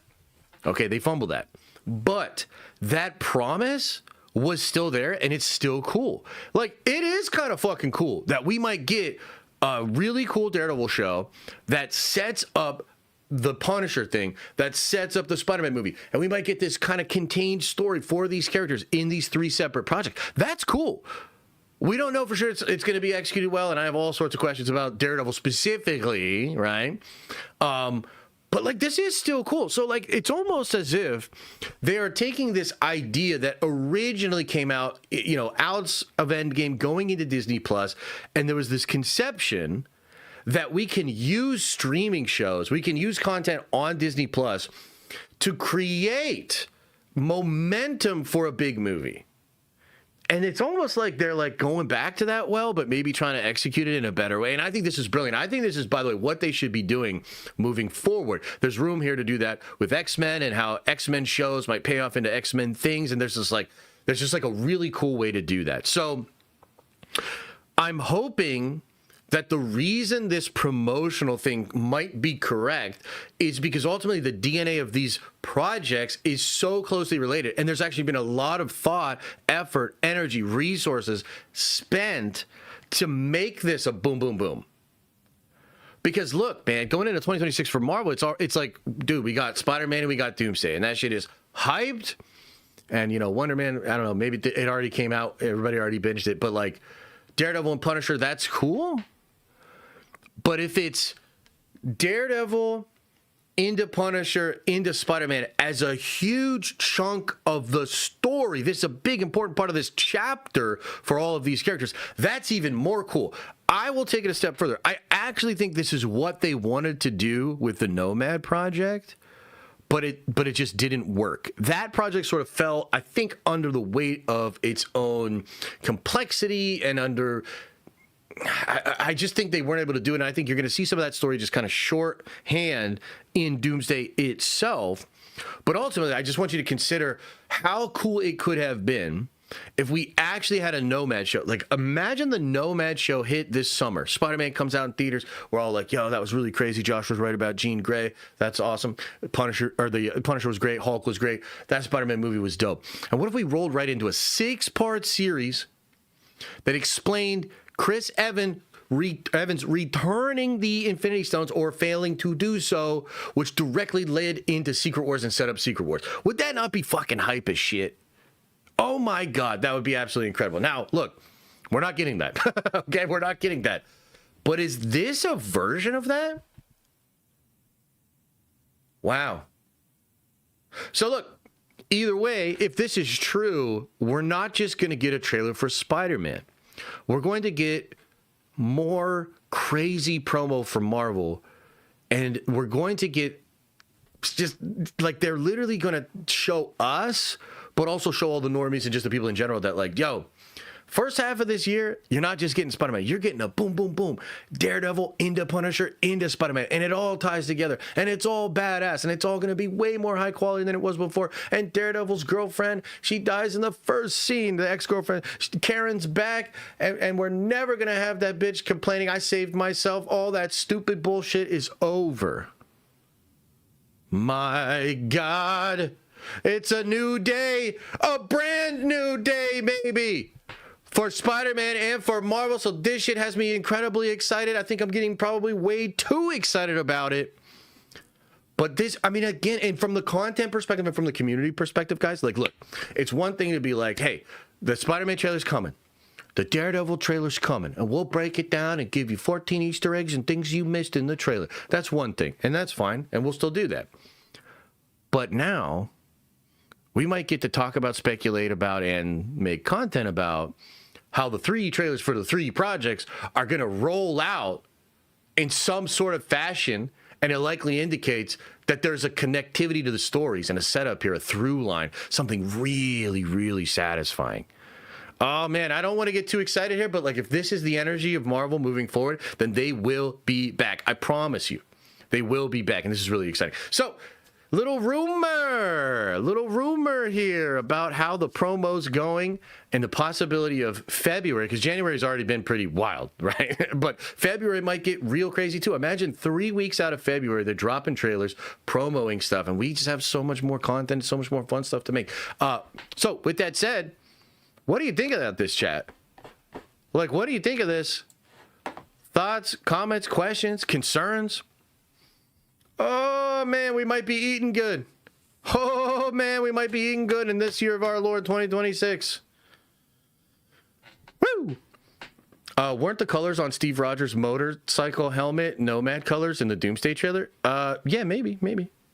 We're not worthy. You think we're going to get organic web in Spider-Man so they can explain away how he doesn't run out of web in Secret Wars? Oh, that's kind of an interesting thought. I suppose the symbiote suit might be a way to handle that as well. But yeah, that's kind of an interesting thought. All of that on top of the Doomsday Super Bowl trailer. Yeah, that's another thing. Holy shit. I mean, February might be the most stacked month ever. What if they roll out 3 trailers in the first 3 weeks? Or when's the Super Bowl? Is it like the middle week there? My God, February might be stacked, dude. That's a great point. Remember, you called Nomad right after Endgame. Yes, I do remember that. I think a lot of others did too. Look, Marvel made it pretty obvious, I think, that that's what they were setting up. Of course, now we know more clearly, but yeah. I definitely missed your take on the finale of Stranger Things, and I was wondering how you felt. I hated the Mind Flare died so easily. Big L. I only watched till episode 3, man, so I didn't actually watch the finale. I don't know what happened. In my mind, they all died. Second Sunday in February is the Super Bowl. Wow. Dude, yeah, this would be wild.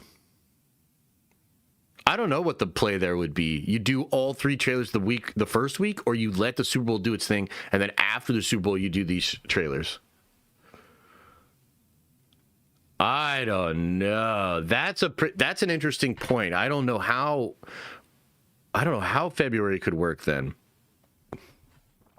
Salient Productions, welcome to the Nerdvengers. You are a Nerdvenger now. Welcome to the team. Welcome to the party.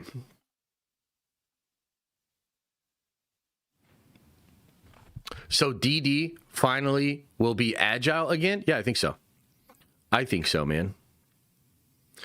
I know the rumors are Mark Gorgon will be the first Venom in the MCU, but how high likely do you think that is? We get a proper Eddie Brock. I think you're getting a proper Eddie Brock, man. Look, I haven't talked too much about this, but here's what I'll say about it, okay?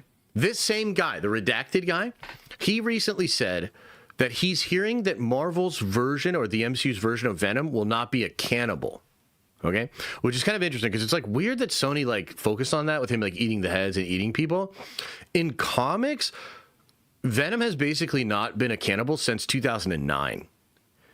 And that was just a thing Marvel just decided. They're like, yeah, we're not really gonna do that anymore. And look, I got to be honest with you. I don't think you need him eating people for him to be Venom. A lot of fun Venom shit does not have to do with him eating people and eating brains, okay?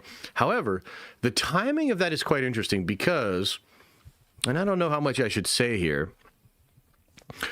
but let's just say a similar, from maybe the camp that kind of told me Sadie's Gene, that camp also may have told me about a new MC Venom. Maybe let's just say it like that. So I do feel post Secret Wars specifically, you're getting an MCU Venom. Or at the very least, you're getting a new Venom, maybe confined to the Sony Marvel movies that do Tom Holland Spider-Man stuff. We'll see.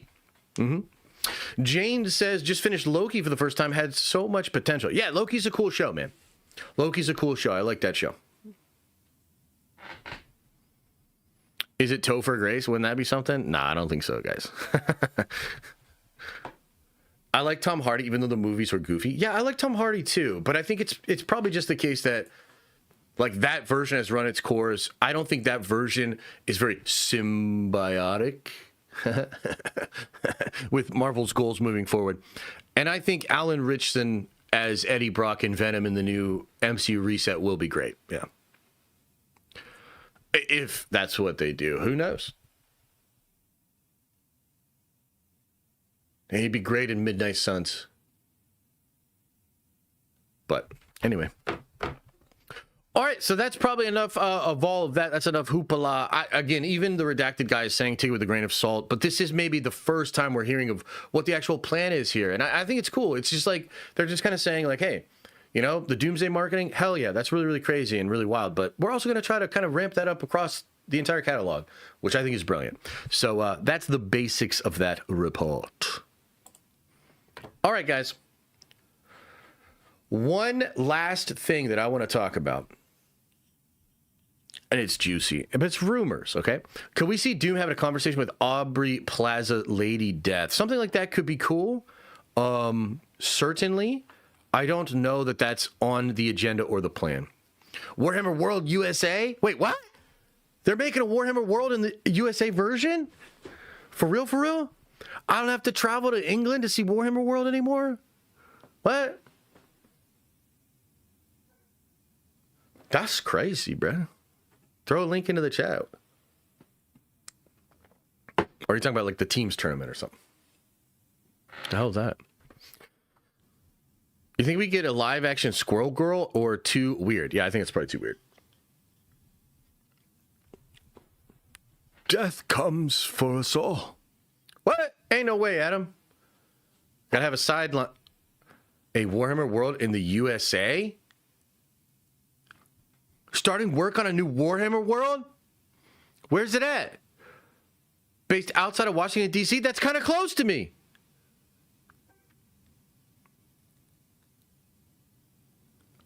They hope to open doors in late 2027. Never kill yourself. Good things can happen. Let's fucking go! Right in time to get everybody into Warhammer. Oh my God, everybody left the live stream? What the hell's going on? Listen, everybody's going to get into Warhammer by 2027. I'm going to get you into Warhammer. Don't worry. And then we'll all meet up outside of DC and we'll go get in. We're going to Warhammer. Woo! Let's go!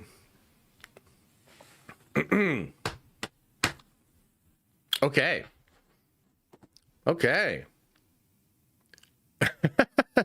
All right, let's talk about some juicy rumors, man. There's some really fun shit being spread around about Doomsday right now, and it's been a little while since we've talked about some of these rumors and things that are going on. So let's talk about Dr. Doom lifting Mjolnir.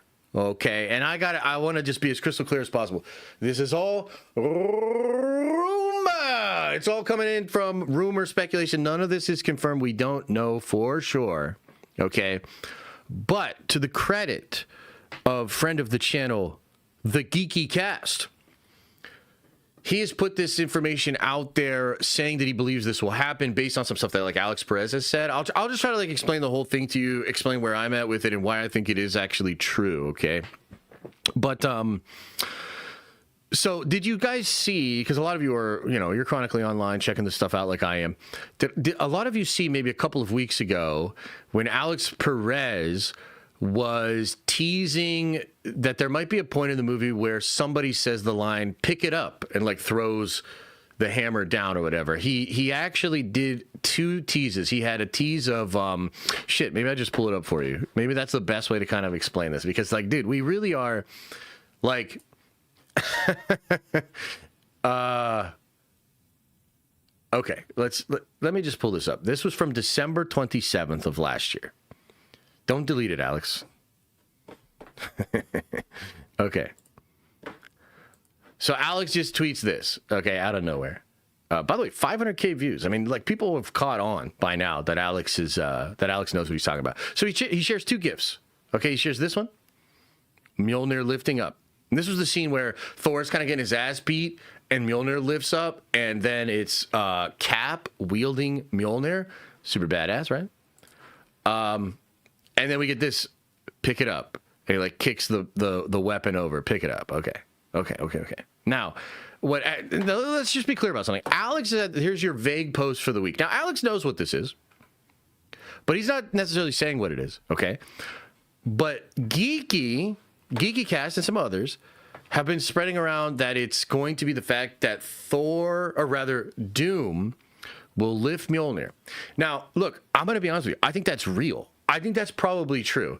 And Doom might even use Mjolnir to, like, beat some serious ass. Okay? But I don't know that he will be doing this to Thor. Okay?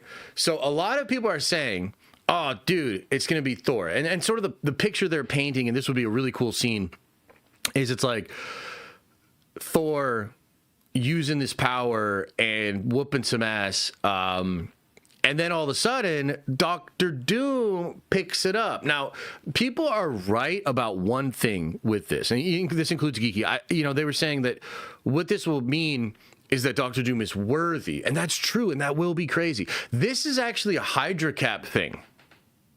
Okay?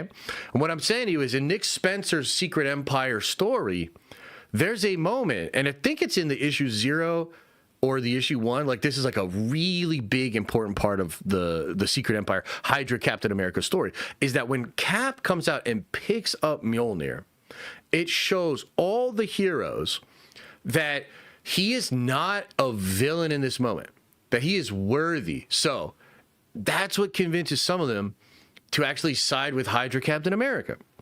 So there's just something about him like holding up the hammer and proving to everybody that he's worthy. It's like a cosign. It's similar to when Bast, or when Doom stands naked in front of Bast, and Bast is like, yo, this Doom guy, he really does have a pure heart.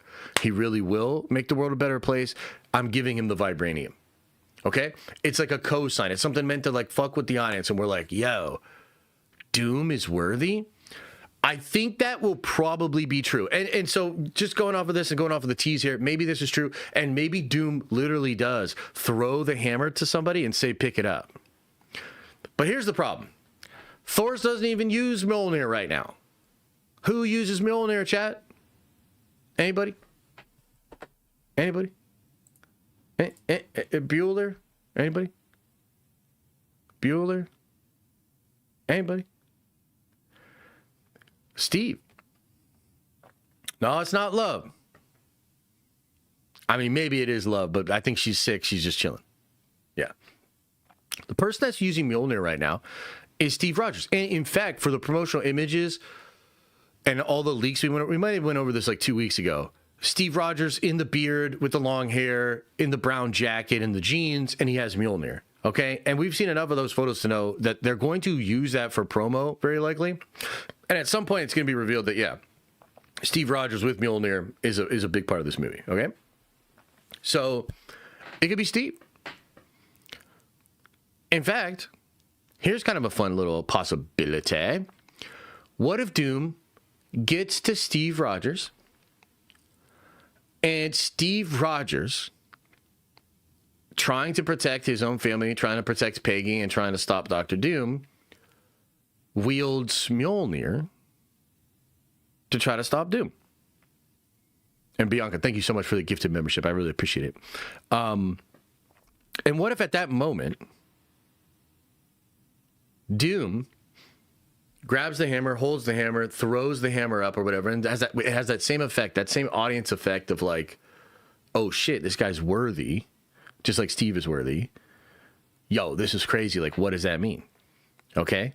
And maybe he beats Steve's ass, or maybe he just throws it to him and says, pick it up. Go ahead. And it sort of shows that, like, Doom is not really to be fucked with. I think that's totally possible.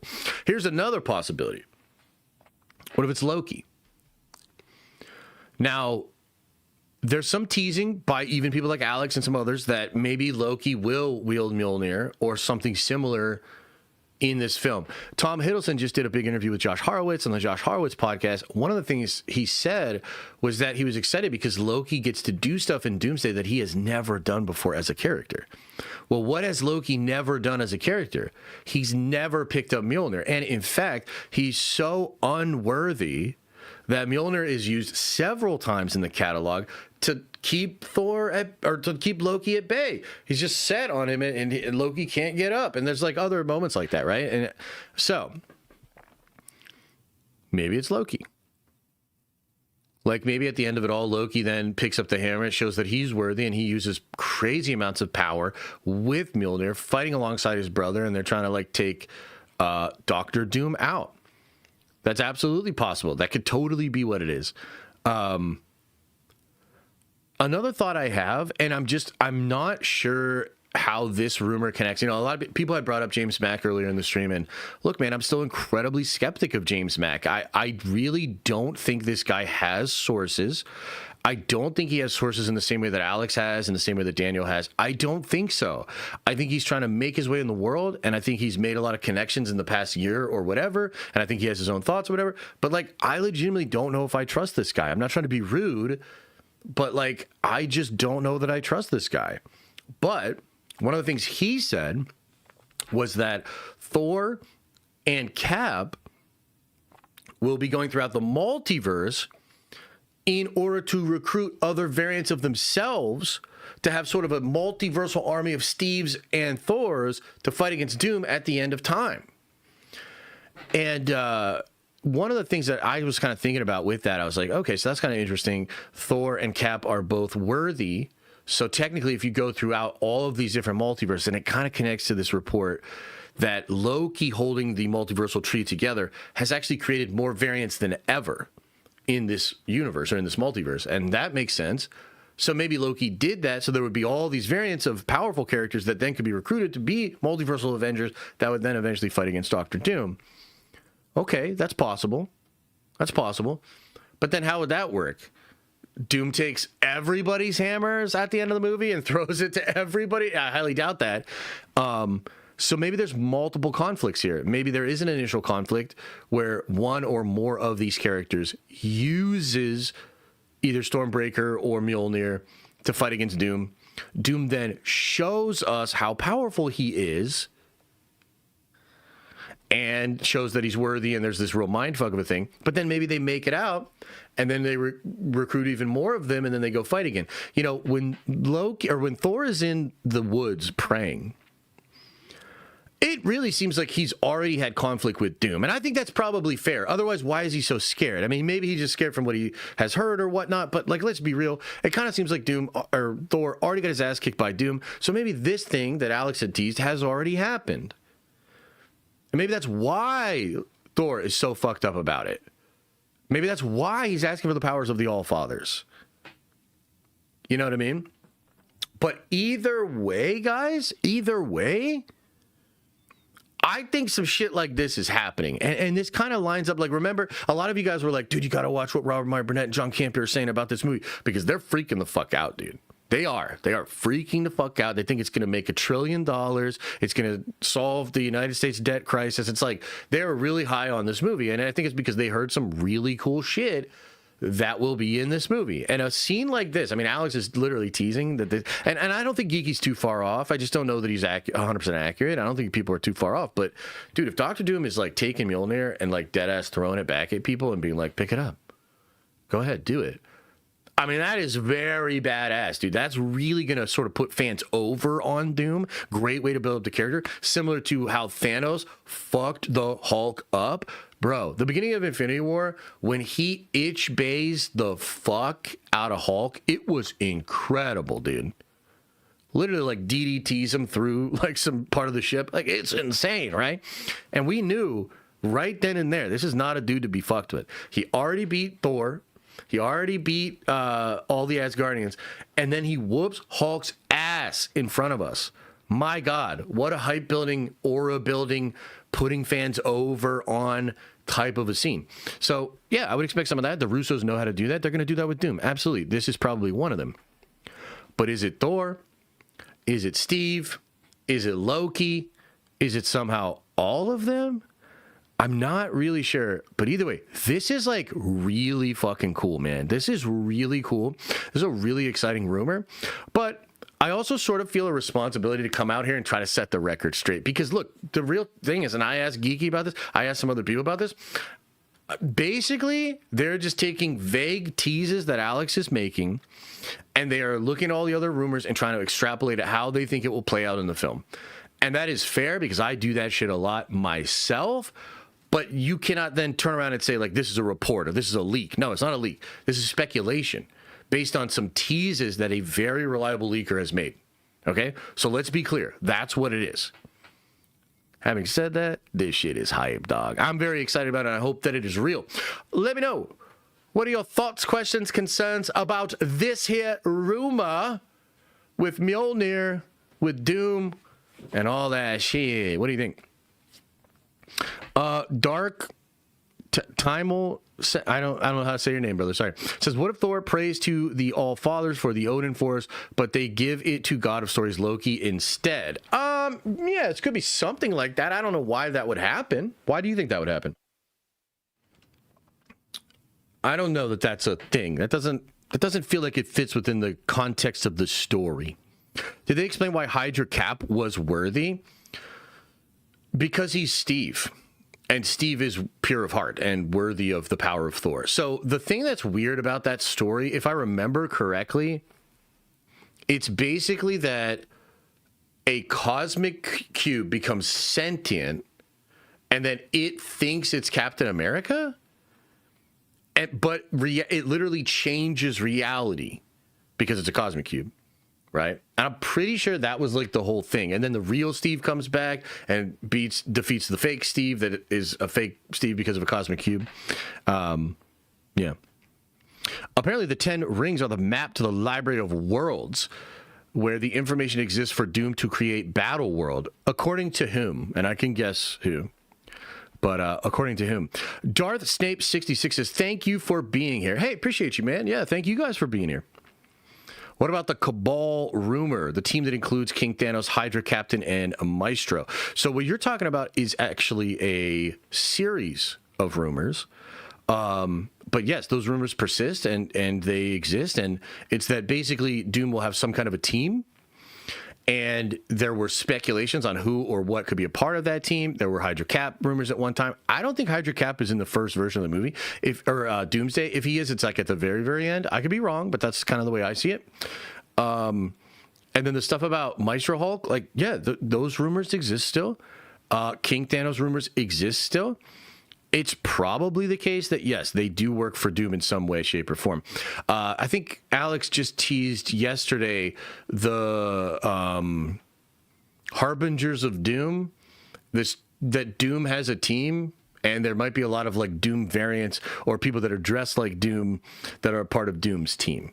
And all of that is still out there, you know, but do we know for sure what it all means? No. Didn't Chris Claremont say Hydra Cap is in Secret Wars? I don't remember exactly what he said. And it's also worth, like, he might have been talking about Secret Wars and Doomsday interchangeably, because technically, like, they're both big, massive Avengers movies, and the whole, like, all of the people are coming back for them. They probably all signed a deal for both movies, unless they're not in one of them, right? So it's hard to say exactly what he was talking about, but yes, he did say Hydra Cap was a thing, yeah. I heard Lizzo and Jack Black are in Secret Wars. My God. Mel Donite says, if you could take a pill that erases all Doomsday-related memories, trailers, speculation, reports before seeing it, would you? Why or why not? No, I wouldn't take that. I think it's actually like there's this weird misnomer that not knowing anything about a movie gives you more enjoyment of the film. There's just basically like no evidence for that. What I think a lot of that energy comes down to is the friction that is created by leaks for certain folks is just inconvenient, or it challenges the status quo of what they think is fair, or like how this stuff should be covered, right? But yeah, look, different strokes, different folks. There are some people out there that are like, they like literally pride themselves on not knowing anything about a movie. And if you take some enjoyment from that, and then you're truly surprised in the film, and you're like, that's really, really cool. Like, dude, God bless. And that's cool. But like, if you're asking me personally, would I do that? Absolutely not. Absolutely not. To me, it's just absurd. Like, why do people go see a movie again? If it was so true that surprise or not knowing was the factor that made a movie good or enjoyable, then people would never go watch movies again. And a lot of people watch not only movies again, but they have some they watch over and over and over again. It's like, why would people do that? Isn't it all spoiled after you watch it the first time? No, the reality is that's bullshit. Yeah. But the other thing about that is, and look, I'm not trying to be rude or whatever, but it's the truth is, like, people are invested in not thinking that they don't have logic, and so there's this thing called confirmation bias, right? So like people cannot actually conceive of them being just straight up wrong about something and making like a false value proposition. So they will literally trick themselves into justifying the decisions they make because they're so smart they could not possibly be doing stuff for basically no reason. You know? But again, if you enjoy that, it's fine. I don't want to put a fly in your ointment. You know, it's all good. Rewatching a movie is great, but there's something cool about going into a movie blind. I don't have the self-control for that, at least when it comes to Marvel. Well, what I would say is, I mean, look, I don't even think that has anything to do with leaks, but I understand what you're saying. I like movies that take me on a wild ride that I don't expect. So, you know, a lot of you guys know I really like that movie Dream Scenario with Nick Cage. And I mean, it's not like I was on Reddit and finding out the plot leaks for that movie. And so therefore, there was a lot of that movie that was like really shocking and surprising to me. But it's also the case that that movie did shit that was so bold and so interesting and so wild that, like, how could you see that coming? And there is something fun about that freshness, about that, like, interesting, you know, like, oh my God, this, that, second, and the third. I think when it comes to, like, Endgame, because there were leaks that came out for Endgame that seemed so goddamn ridiculous, I just did not think they would possibly actually happen. And it wasn't until we actually saw the movie and we were like, oh my God, Smart Hulk was real. Oh my God, Fat Thor was real, and all these things were real. But, like, there's something to be said for a film that is so bold or crazy that even when you hear it as a leak, you have trouble, like, fully believing it. So I think that'll be the case for Doomsday. Like, I think legitimately everything that's in Doomsday will be leaked well before that movie comes out. But a lot of it is going to be so wild and ridiculous that people will not actually go into the film feeling certain that those things will happen. And I would also argue that the way those things unfold in front of us through the narrative of the film will likely, I mean, I guarantee it's a separate experience than reading it, right? But it'll be different. There will be something novel about how it actually goes down as compared to what they heard. Rossi says, I heard Heather is one of 3 characters in the Doom mask. She's Doom personal therapist, and she's going to teach Doom how to save himself, just like her. I got to tell you, I'm going to need a lot of therapy if that's true. You know what? If that's true, I'm going to need to go find my own therapist that looks like Heather to tell me everything's my fault, to tell me she's so great, and lecture me just like Daredevil and Doctor Doom. So let's see. Let's see about that. It's like not knowing for sure about Andrew Garfield, even though we kind of knew. I always almost notice new things every time I watch a movie. Yeah, 100%. I agree with you. Okay, so that's the crazy rumor with Mjolnir, man. I thought that was really cool. I was like, this is really, really cool. But the more I dug into it, the more I realized, like, oh, these motherfuckers are literally just talking. Like, it's okay, but, like, it's not like they heard that's in the movie. They're taking the tease and extrapolating out what it could be, which is fun. But also, like, we don't know what it means. We don't know the context exactly. So we'll see. We shall see here. Okay, let's see here. What if Thor plays... Okay, we already went over that. Bianca, thank you so much. Conversation. Just finished Loki for the first time. Definitely missed your take. Okay. Chubby Pothead says with $5 hollow, what if the hammer sigil on Doom is what allows him to pick up the hammer? Yeah, something like that could be interesting. There's a connection there. There's something going on with the Asgardians and maybe their connection to the multiversal order. That could be cool.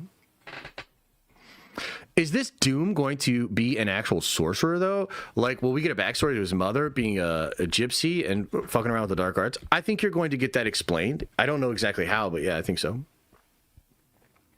I I wouldn't care if Doomsday was 3 hours and 45 minutes long. I just need an intermission bathroom break. Yeah, that would be cool. I think that report was fake, by the way. It could be a very long movie, but yeah. Secret Wars watch party, then visit Warhammer World DC. Perfect timing for both. Hell yeah, Crest, you know what it is. Could Doom's armor be enchanted with Uru? Maybe. That would be kind of fun. I wonder if they want to draw that conclusion or that connection, but yeah, that'd be fun. What exactly was the rumor?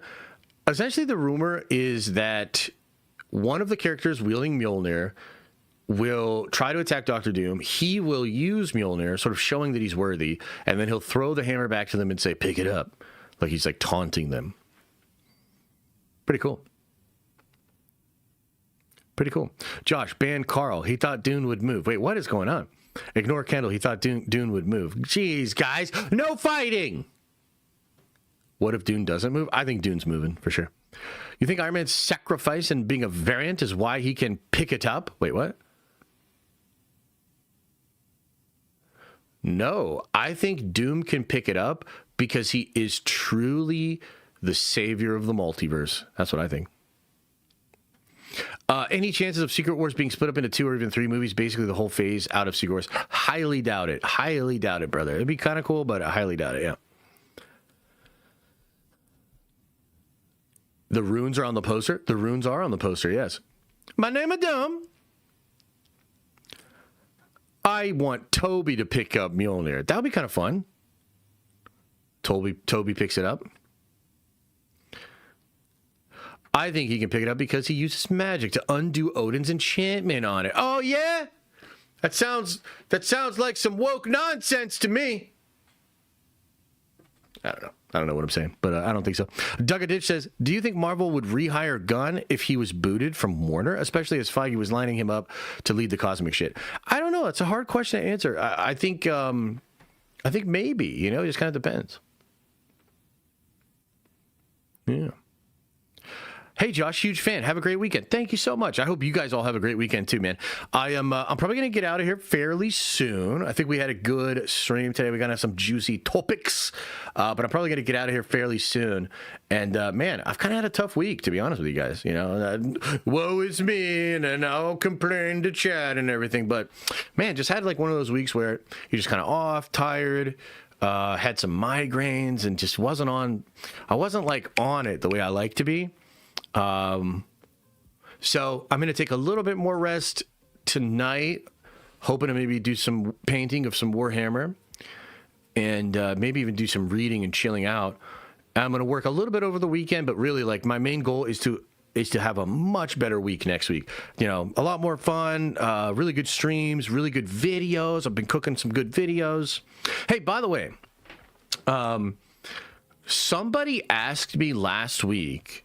They said something like, I need you to make a video explaining why Doctor Doom is cool that I can show my normie friends. That was the question. I made like a half-hour video on that shit, and it's probably gonna drop tomorrow. I think Randon is doing some editing on that still right now. Maybe he's done, and I just didn't see it. But dude, I yapped and then edited it down. And it was still like a half-hour video. So I'm actually kind of pumped about that. It's like a big old video just kind of like explaining why Doom is that guy, explaining a little bit of his history, some of the cool shit he does in comics, and it's just like a fun video. But yeah, I got some other stuff I'm cooking.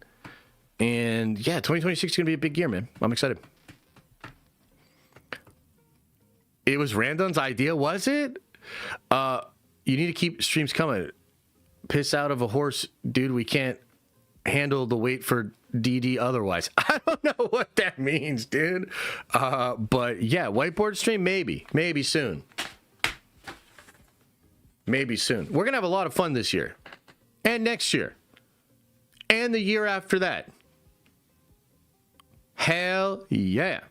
What time are you streaming on Monday? Oh, I have no idea. I mean, I would imagine around 11. If something really crazy happens and we go super early, we'd go early.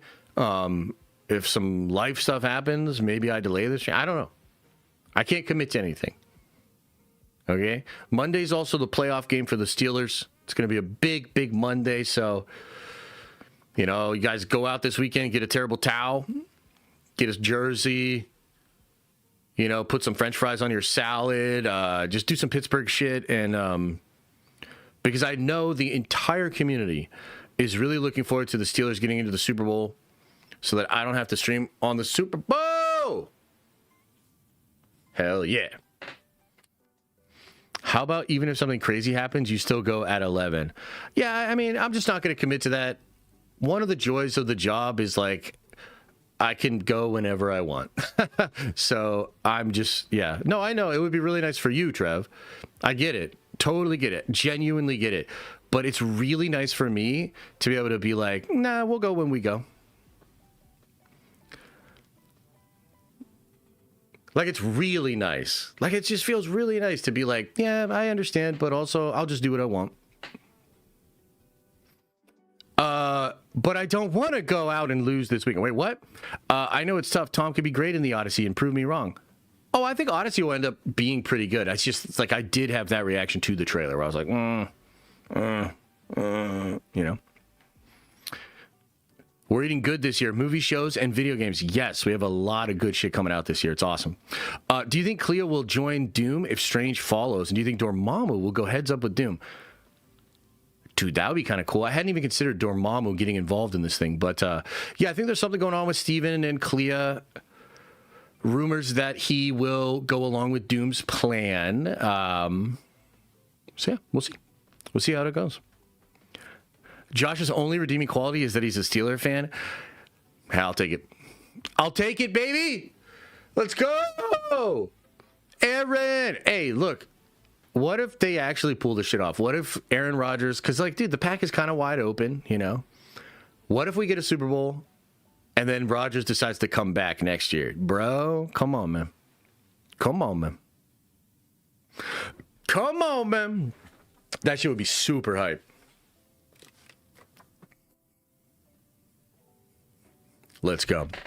All right, everybody. Hey, much love, man. Appreciate you all. Thank you for your time. Thank you for the attention today. Hope you had a good time.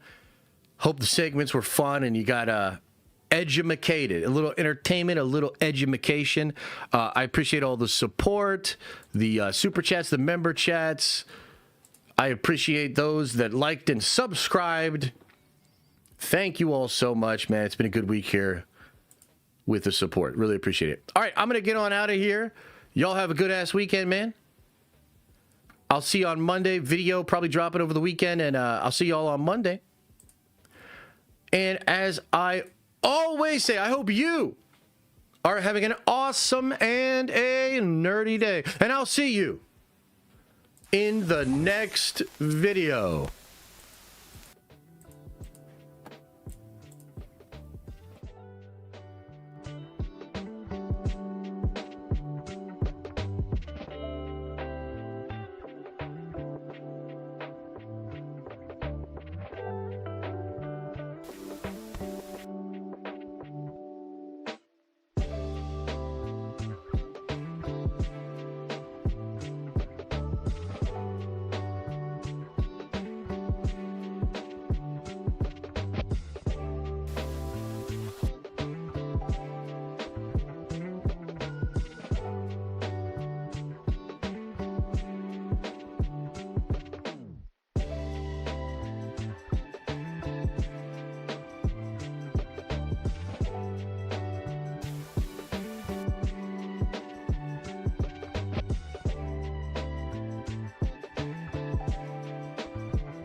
hey, is everybody gone?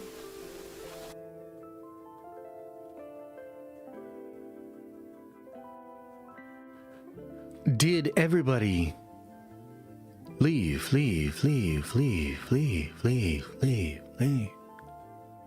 Did Kathleen Kennedy leave? Not yet?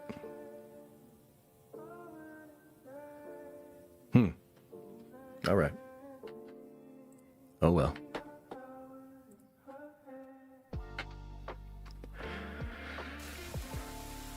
Well, maybe next week, huh? I guess we'll see. Yeah, dude, we'll see. Maybe next January. She's immortal! Somehow Kathleen Kennedy returned. Oh, God. Say it ain't so.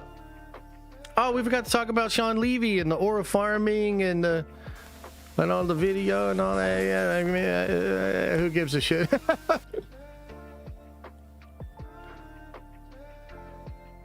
All right, everybody. Hey, much love, man. Appreciate you guys. It is a bit of a rocky start to the year, but you know, that's all right, man. Don't ask for it to be easier. Ask to be stronger. Please, God, make us stronger, because holy shit, you know what I'm saying? All right, everybody, much love. Get on out of here. Enjoy your weekend. Go get some Warhammer hobbying done. And actually, you know what? Could you do me a favor? Maybe make it 2. Open up your third eye. And wash out your stinky butthole. Okay, bye.